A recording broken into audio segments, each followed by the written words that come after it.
Hey, I didn't see you there.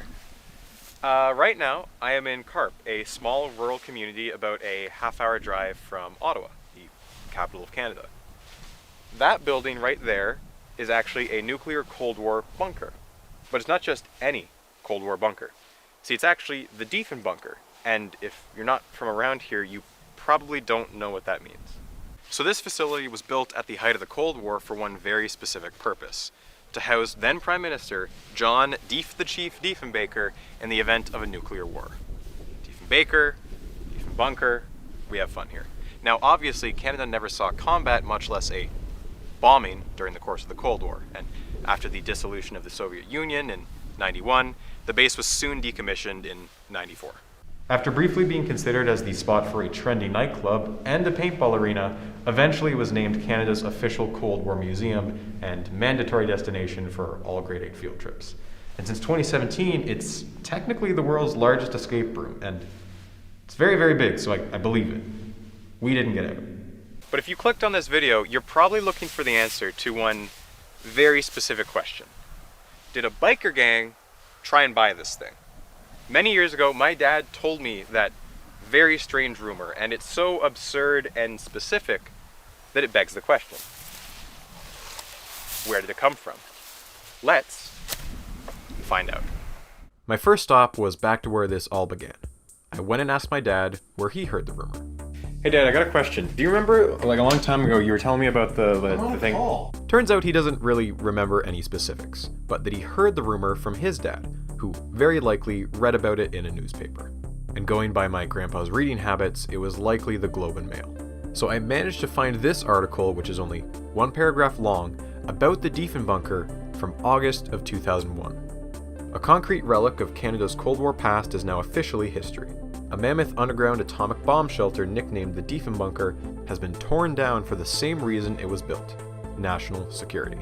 The federal government got rid of the shelter in Penhold, Alberta, because more modern security threats, a biker gang, a racist group, and a suspected car theft ring reportedly expressed interest in it. The demolition was completed last week.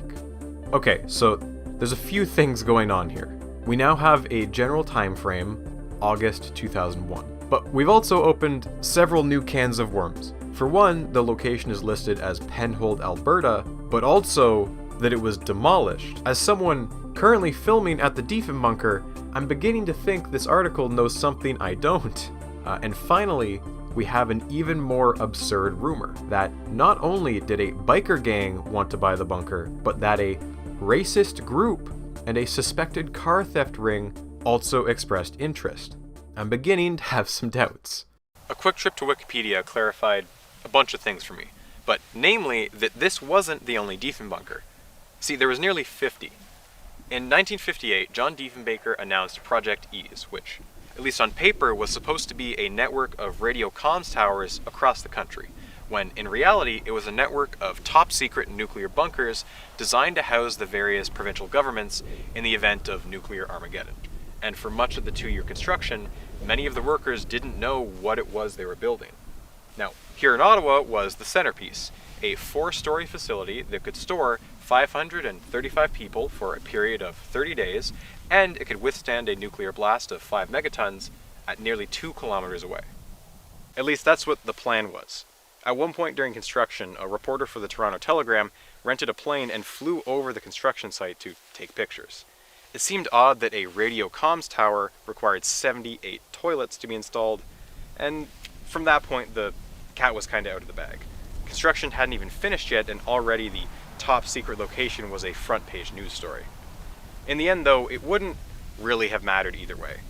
The Soviets had very quickly demonstrated bombs that were 10 times stronger than anything that could survive. And even funnier, Diefenbaker himself actually refused to use the facility because they wouldn't let him take his wife with him. We stan a wife guy. But anyway, the fact that there were multiple Diefenbunkers makes a lot of sense. I don't know if you've ever looked at a map, but Canada is geographically quite a large country. Growing up here in Ottawa, the bunker in Carp has always just been referred to as the Diefenbunker, so that explains the Alberta question. It looks like one of the smaller bunkers, located in Penhold near the city of Red Deer, is the place we're investigating. And luckily, the Wikipedia article gives us our next clue. The Diefenbunker that was located at former CFS Penhold in Alberta was decommissioned in 1994 and sold in 1999. When subsequent owners advertised the facility for resale, rumors began that a chapter of a criminal outlaw motorcycle gang, possibly the Hells Angels, was expressing interest.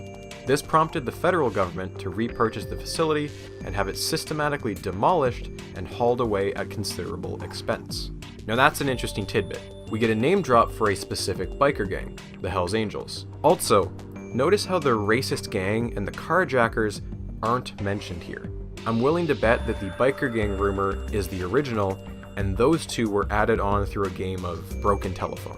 Finally, we have one last new detail. The Globe and Mail article made it sound like the federal government already owned the bunker before deciding to demolish it. But this line in the Wikipedia article claims that the government had previously sold it and had bought it back.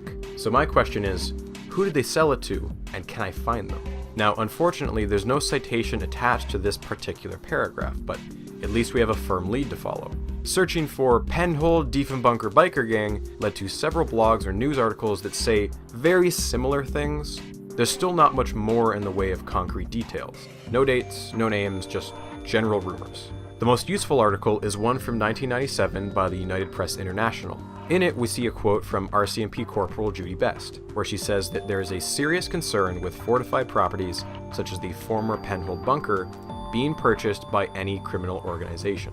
It doesn't name a biker gang in particular, but the article goes on to mention that around this time, the Hells Angels were making a westward expansion from Ontario and Quebec, and had recently taken over the local Grim Reaper biker gang. The Hells Angels are more than likely the criminal organization being alluded to by Judy Best. But most importantly, the article finally includes some dates.